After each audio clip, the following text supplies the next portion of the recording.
El deseado de todas las gentes, capítulo 74, Getsemaní. En compañía de sus discípulos, el Salvador se encaminó lentamente hacia el huerto de Getsemaní. La luna de Pascua, ancha y llena, resplandecía desde un cielo sin nubes. La ciudad de cabañas para los peregrinos estaba sumida en el silencio. Jesús había estado conversando fervientemente con sus discípulos e instruyéndolos, pero al acercarse a Getsemaní se fue sumiendo en un extraño silencio. Con frecuencia había visitado este lugar para meditar y orar, pero nunca con un corazón tan lleno de tristeza como esta noche de su última agonía.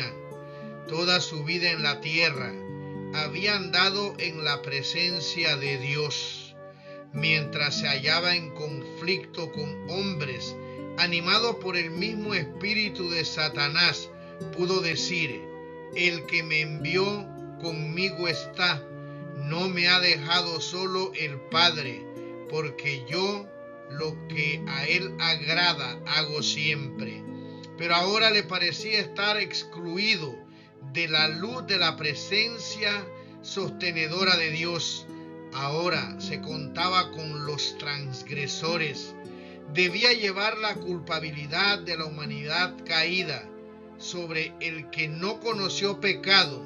Debía ponerse la iniquidad de todos nosotros. Tan terrible le parecía el pecado, tan grande el peso de la culpabilidad que debe llevar, que está tentado a temer que quedará privado para siempre del amor de su Padre. Sintiendo cuán terrible es la ira de Dios contra la transgresión, exclama: mi alma está muy triste hasta la muerte. Al acercarse al huerto, los discípulos notaron el cambio de ánimo en su maestro.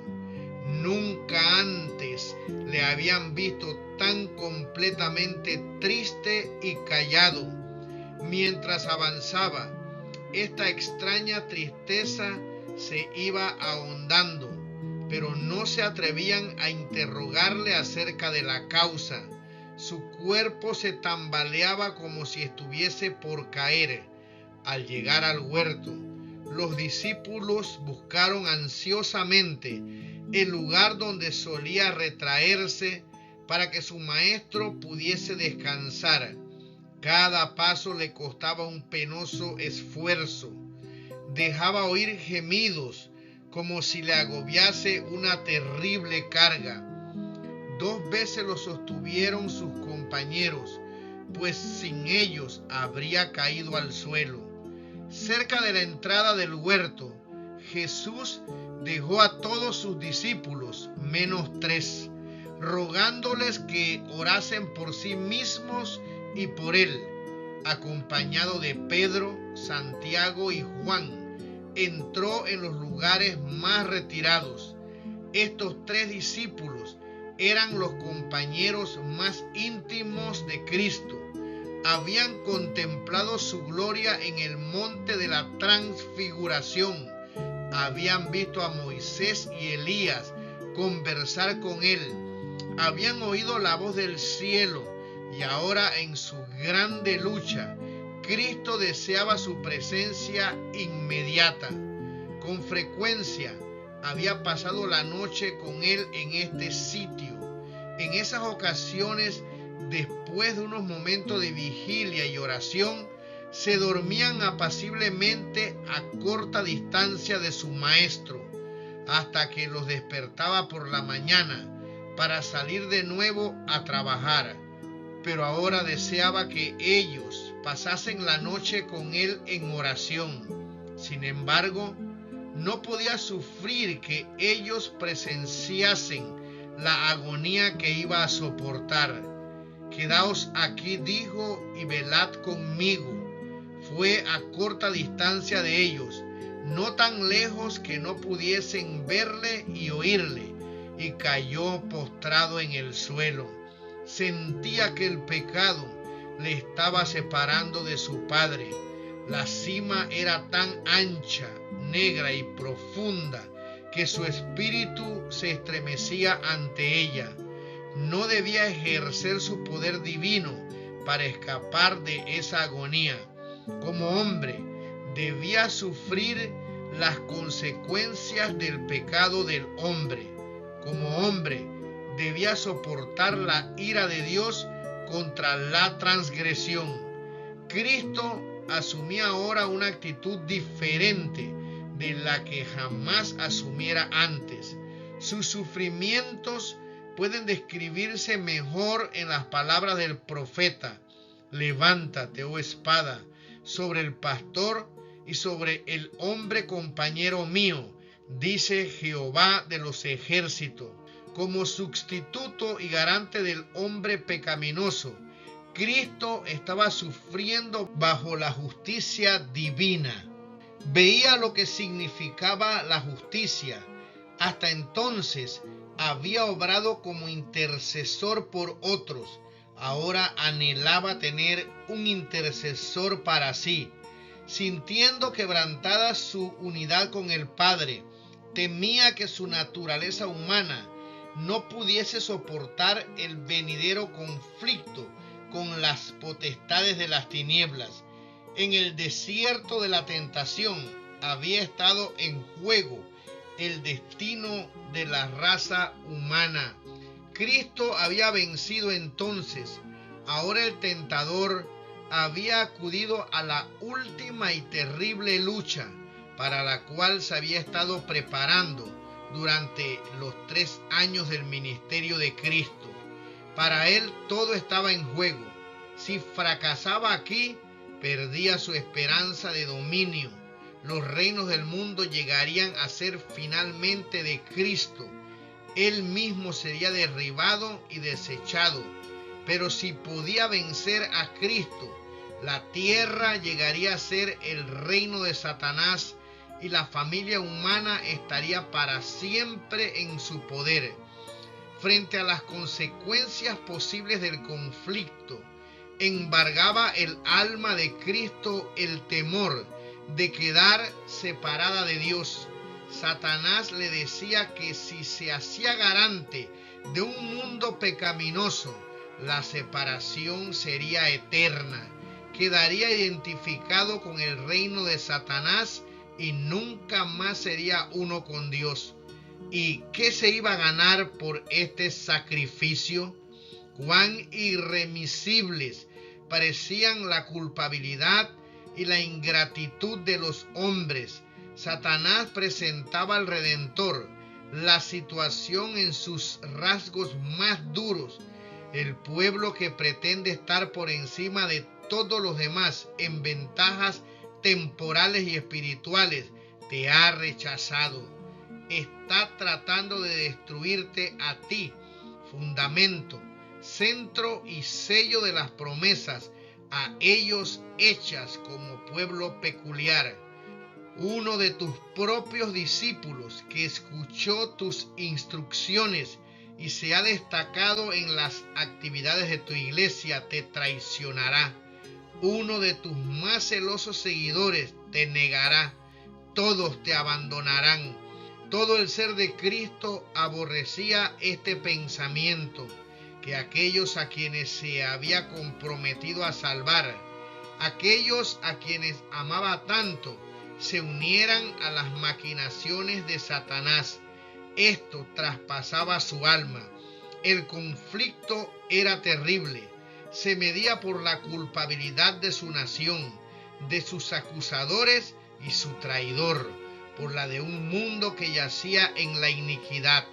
Los pecados de los hombres descansaban pesadamente sobre Cristo y el sentimiento de la ira de Dios contra el pecado abrumaba su vida.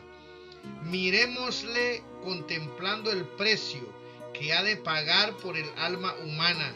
En su agonía se aferra al suelo frío como para evitar ser alejado más de Dios. El frío rocío de la noche cae sobre su cuerpo postrado, pero él no le presta atención. De sus labios pálidos brota el amargo clamor: Padre mío, si es posible, pase de mí este vaso. Pero aún entonces añade: empero, no como yo quiero, sino como tú. El corazón humano anhela simpatía en el sufrimiento.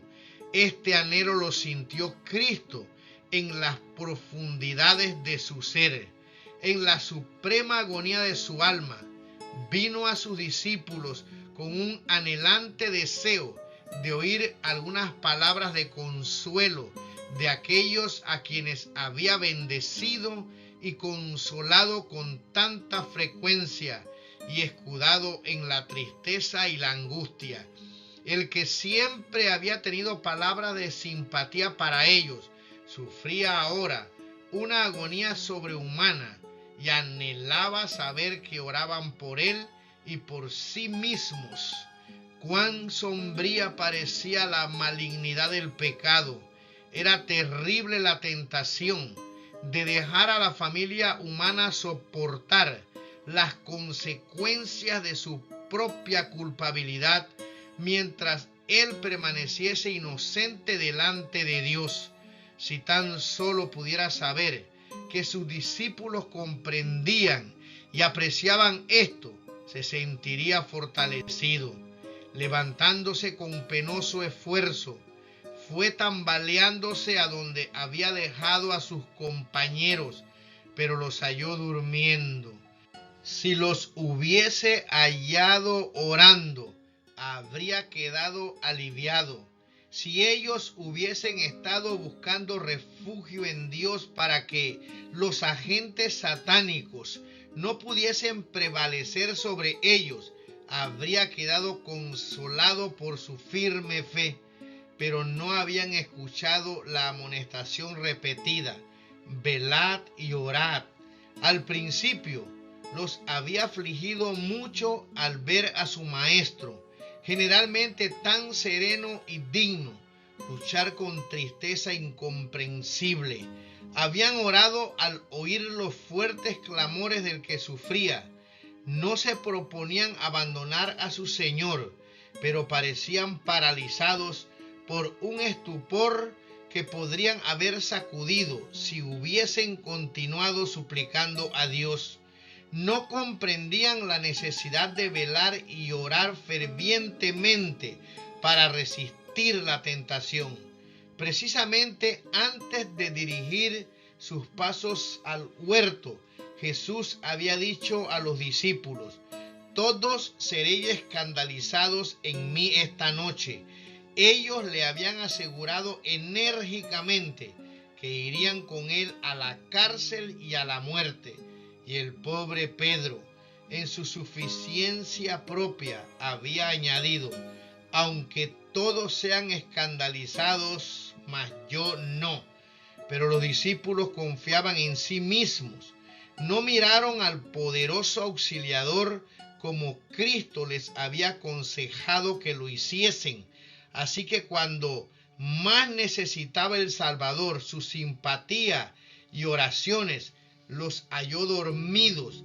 Pedro mismo estaba durmiendo, y Juan, el amante discípulo, que se había reclinado sobre el pecho de Jesús, dormía. Ciertamente el amor de Juan por su maestro debiera haberlo mantenido despierto. Sus fervientes oraciones debieran haberse mezclado con las de su amado Salvador en el momento de su suprema tristeza. El Redentor había pasado noches enteras orando por sus discípulos para que su fe no faltase. Si Jesús hubiese dirigido a Santiago y a Juan la pregunta que les había dirigido una vez: ¿podéis beber el vaso que yo he de beber y ser bautizados del bautismo que yo soy bautizado?, no se habrían atrevido a contestar: podemos. Los discípulos se despertaron al oír la voz de Jesús, pero casi no le conocieron. Tan cambiado por la angustia había quedado su rostro. Dirigiéndose a Pedro, Jesús dijo: Simón, ¿duermes tú? ¿No has podido velar una sola hora? Velad y orad para que no entréis en tentación. El espíritu a la verdad está pronto, mas la carne es débil. La debilidad de sus discípulos despertó la simpatía de Jesús. Temió que no pudiesen soportar la prueba que iba a sobrevenirles en la hora de su entrega y muerte. No los reprendió, sino dijo: velad y orad para que no entréis en tentación. Aún en su gran agonía, procuraba disculpar su debilidad.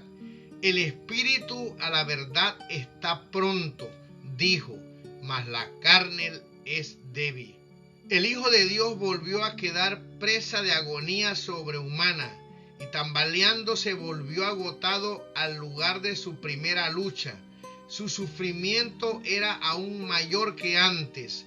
Al apoderarse de él la agonía del alma, fue su sudor como grandes gotas de sangre que caían hasta la tierra. Los cipreses y las palmeras eran los testigos silenciosos de su angustia. De su follaje caía un pesado rocío sobre su cuerpo postrado, como si la naturaleza llorase sobre su autor, que luchaba a solas con las potestades de las tinieblas. Poco tiempo antes, Jesús había estado de pie como un cedro poderoso, presintiendo la tormenta de oposición que agotaba su furia contra él. Voluntades tercas y corazones llenos de malicia y sutileza habían procurado en vano confundirle y abrumarle. Se había erguido con divina majestad como el Hijo de Dios. Ahora era como un junco azotado y doblegado por la tempestad airada. Se había acercado la consumación de su obra como vencedor, habiendo ganado a cada paso la victoria sobre las potestades de las tinieblas. Como ya glorificado, había aseverado su unidad con Dios. En acentos firmes había elevado sus cantos de alabanza. Había dirigido a sus discípulos palabras de estímulo y ternura, pero ya había llegado la hora de la potestad de las tinieblas. Su voz se oía en el tranquilo aire nocturno, no en tonos de triunfo, sino impregnada de angustia humana. Estas palabras del Salvador llegaban a los oídos de los soñolientos discípulos: Padre mío, si no puede este vaso pasar de mí sin que yo lo beba, hágase tu voluntad. El primer impulso de los discípulos fue ir hacia él, pero les había invitado a quedarse allí velando y orando. Cuando Jesús vino a ellos, los halló otra vez dormidos. Otra vez había sentido un anhelo de compañía, de oír de sus discípulos algunas palabras que le aliviasen y quebrantasen el ensalmo de las tinieblas que casi le dominaban. Pero los ojos de ellos estaban cargados y no sabían qué responderle. Su presencia los despertó. Vieron su rostro surcado por el sangriento sudor de la agonía y se llenaron de temor. No podían comprender su angustia mental. Tan desfigurado era su aspecto más que el de cualquier hombre y su forma más que la de los hijos de Adán. Apartándose Jesús, volvió a su lugar de retiro y cayó postrado, vencido por el horror de una gran oscuridad. La humanidad del Hijo de Dios temblaba en esa hora penosa. Oraba ahora no por sus discípulos, para que su fe no faltase, sino por su propia alma tentada y agonizante. Había llegado el momento pavoroso, el momento que había de decidir el destino del mundo.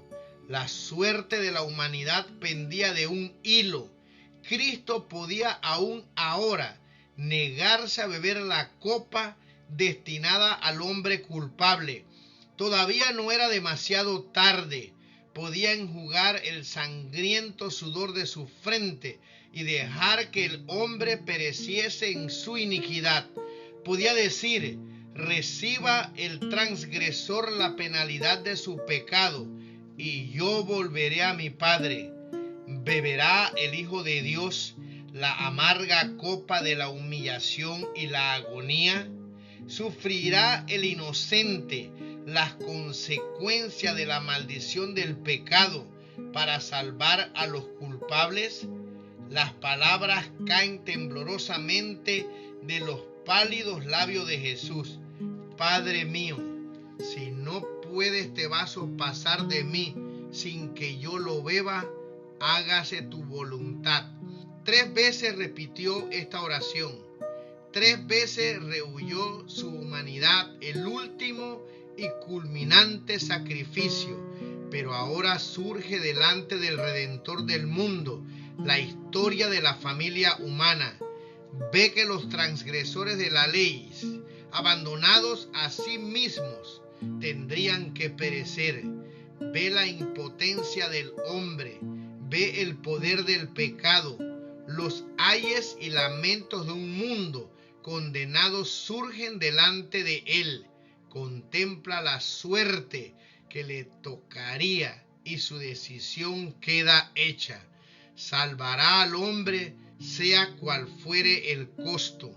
Acepta su bautismo de sangre a fin de que por él los millones que perecen puedan obtener vida eterna. Dejó los atrios celestiales donde todo es pureza, felicidad y gloria para salvar a la oveja perdida, al mundo que cayó por la transgresión y no se apartará de su misión. Hará propiciación por una raza que quiso pecar. Su oración expresa ahora solamente su misión. Si no puede este vaso pasar de mí sin que yo lo beba, hágase tu voluntad. Habiendo hecho la decisión, cayó moribundo al suelo del que se había levantado parcialmente. ¿Dónde estaban ahora sus discípulos para poner tiernamente sus manos bajo la cabeza de su maestro desmayado y bañar esa frente desfigurada en verdad más que la de los hijos de los hombres? El Salvador pisó solo el lagar y no hubo nadie del pueblo con él, pero Dios sufrió con su Hijo. Los ángeles contemplaron la agonía del Salvador, vieron a su Señor rodeado por las legiones de las fuerzas satánicas y su naturaleza abrumada por un pavor misterioso que lo hacía estremecerse. Hubo silencio en el cielo, ningún arpa vibraba. Si los mortales hubiesen percibido el asombro de las huestes angélicas, mientras en silencioso pesar veían al Padre retirar sus rayos de luz, amor y gloria de su Hijo amado, comprenderían mejor cuán odioso es a su vista el pecado. Los mundos que no habían caído y los ángeles celestiales habían mirado con intenso interés mientras el conflicto se acercaba a su fin. Satanás y su confederación del mal, las legiones de la apostasía, presenciaban atentamente esta gran crisis de la obra de redención. Las potestades del bien y del mal esperaban para ver qué respuesta recibiría la oración 3 veces repetida por Cristo. Los ángeles habían anhelado llevar alivio al divino doliente, pero esto no podía ser. Ninguna vía de escape había para el Hijo de Dios. En esta terrible crisis, cuando todo estaba en juego, cuando la copa misteriosa temblaba en la mano del doliente, los cielos se abrieron, una luz resplandeció de en medio de la tempestuosa oscuridad de esa hora crítica, y el poderoso ángel que está en la presencia de Dios, ocupando el lugar del cual cayó Satanás, vino al lado de Cristo. No vino para quitar de su mano la copa, sino para fortalecerle, a fin de que pudiese beberla, asegurado del amor de su Padre. Vino para dar poder al suplicante divino humano. Le mostró los cielos abiertos y le habló de las almas que se salvarían como resultado de sus sufrimientos. Le aseguró que su Padre es mayor y más poderoso que Satanás, que su muerte ocasionaría la derrota completa de Satanás y que el reino de este mundo sería dado a los santos del Altísimo. Le dijo que vería el trabajo de su alma y quedaría satisfecho porque vería una multitud de seres humanos salvados, eternamente salvos. La agonía de Cristo no cesó, pero le abandonaron su depresión y desaliento. La tormenta no se había apaciguado, pero el que era su objeto fue fortalecido para soportar su furia. Salió de la prueba sereno y henchido de calma. Una paz celestial se leía en su rostro, manchado de sangre. Había soportado lo que ningún ser humano hubiera podido soportar, porque había gustado los sufrimientos de la muerte por todos los hombres. Los discípulos dormidos habían sido despertados repentinamente por la luz que rodeaba al Salvador. Vieron al ángel que se inclinaba sobre su rostro postrado. Le vieron alzar la cabeza del Salvador contra su pecho y señalarle el cielo. Oyeron su voz como la música más dulce que pronunciaba palabras de consuelo y esperanza. Los discípulos recordaron la escena transcurrida en el monte de la transfiguración. Recordaron la gloria que en el templo había circuido a Jesús y la voz de Dios que hablara desde la nube. Ahora esa misma gloria se volvía a revelar y no sintieron ya temor por su maestro. Estaba bajo el cuidado de Dios y un ángel poderoso había sido enviado para protegerle. Nuevamente los discípulos cedieron en su cansancio al extraño estupor que los dominaba. Nuevamente Jesús los encontró durmiendo. Mirándolos tristemente dijo: dormid ya y descansad. He aquí ha llegado la hora y el Hijo del Hombre es entregado en manos de pecadores. Aún mientras decía estas palabras, oía los pasos de la turba que le buscaba y añadió: levantaos, vamos, he aquí ha llegado el que me ha entregado. No se veían en Jesús huellas de su reciente agonía cuando se dirigió al encuentro de su traidor. Adelantándose a sus discípulos dijo: ¿a quién buscáis? Contestaron: a Jesús Nazareno. Jesús respondió: yo soy. Mientras estas palabras eran pronunciadas, el ángel que acababa de servir a Jesús se puso entre él y la turba. Una luz divina iluminó el rostro del Salvador y le hizo sombra una figura como de paloma. En presencia de esta gloria divina, la turba homicida no pudo resistir un momento. Retrocedió tambaleándose. Sacerdotes, ancianos, soldados y aún Judas cayeron como muertos al suelo. El ángel se retiró y la luz se desvaneció. Jesús tuvo oportunidad de escapar, pero permaneció sereno y dueño de sí. Permaneció en pie como un ser glorificado en medio de esta banda endurecida, ahora postrada e inerte a sus pies. Los discípulos miraban mudos de asombro y pavor, pero la escena cambió rápidamente. La turba se levantó. Los soldados romanos, los sacerdotes y Judas se reunieron en derredor de Cristo. Parecían avergonzados de su debilidad y temerosos de que se les escapase todavía.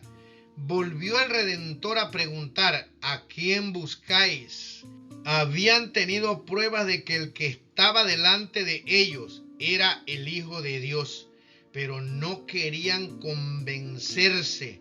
A la pregunta: ¿a quién buscáis?, volvieron a contestar: a Jesús Nazareno.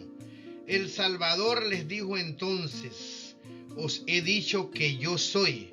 Pues si a mí buscáis, dejad ir a estos, señalando a los discípulos. Sabía cuán débil era la fe de ellos y trataba de escudarlos de la tentación y la prueba. Estaba listo para sacrificarse por ellos. El traidor Judas no se olvidó de la parte que debía desempeñar. Cuando entró la turba en el huerto, iba delante, seguido de cerca por el sumo sacerdote. Había dado una señal a los perseguidores de Jesús diciendo: al que yo besare, aquel es, prendedle. Ahora, fingiendo no tener parte con ellos, se acercó a Jesús, le tomó de la mano como un amigo familiar y diciendo: salve, maestro, le besó repetidas veces, simulando llorar de simpatía por él en su peligro. Jesús le dijo: amigo, ¿a qué vienes? Su voz temblaba de pesar al añadir: Judas, ¿con un beso entregas al Hijo del Hombre?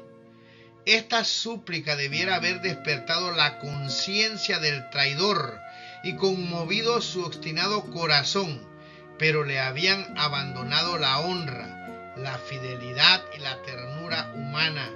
Se mostró audaz y desafiador, sin disposición a enternecerse. Se había entregado a Satanás y no podía resistirle. Jesús no rechazó el beso del traidor. La turba se envalentonó al ver a Judas tocar la persona de aquel que había estado glorificado ante sus ojos tan poco tiempo antes. Se apoderó entonces de Jesús y procedió a atar aquellas preciosas manos que siempre se habían dedicado a hacer el bien. Los discípulos habían pensado que su maestro no se dejaría prender, porque el mismo poder que había hecho caer como muertos a esos hombres podía dominarlos hasta que Jesús y sus compañeros escapasen. Se quedaron chasqueados e indignados al ver sacar las cuerdas para atar las manos de aquel a quien amaban. En su ira, Pedro sacó impulsivamente su espada y trató de defender a su maestro, pero no logró sino cortar una oreja del siervo del sumo sacerdote. Cuando Jesús vio lo que había hecho, libró sus manos, aunque eran sujetas firmemente por los soldados romanos, y diciendo: dejad hasta aquí. Tocó la oreja herida y ésta quedó inmediatamente sana. Dijo luego a Pedro: vuelve tu espada a su lugar, porque todos los que tomaren espada a espada perecerán. ¿Acaso piensas que no puedo ahora orar a mi Padre, y Él me daría más de 12 legiones de ángeles? Una legión en lugar de cada uno de los discípulos. Pero los discípulos se preguntaban: ¿por qué no se salva a sí mismo y a nosotros? Contestando a su pensamiento inexpresado, añadió: ¿cómo pues se cumplirían las escrituras que así conviene que sea hecho?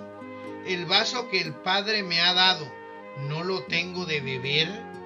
La dignidad oficial de los dirigentes judíos no les había impedido unirse al perseguimiento de Jesús.